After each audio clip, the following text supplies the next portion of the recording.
You can order the air filter used in the video on CarParts.com via the link in the description. Turn your engine off. Set the parking brake. Pull on the hood release handle and open the hood.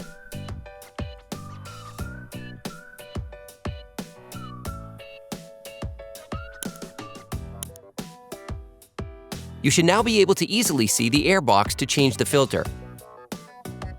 Using a multi-bit screwdriver, an extender, and an 8mm socket, unscrew the 4 airbox cover holding screws.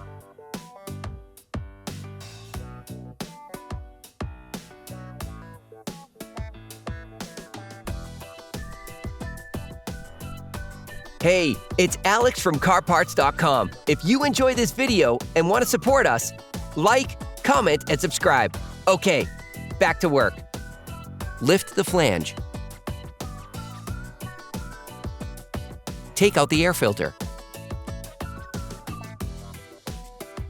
Before putting the new filter in place, it is important to clean out any impurities or leaves stuck in the filter compartment.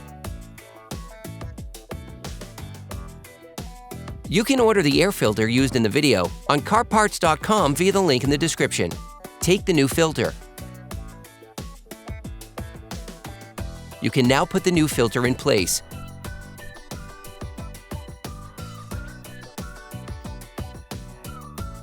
Put the cover back in place.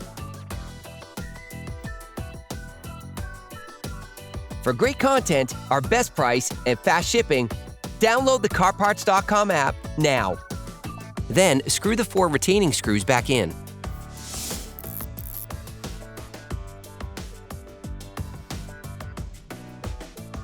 Operation complete.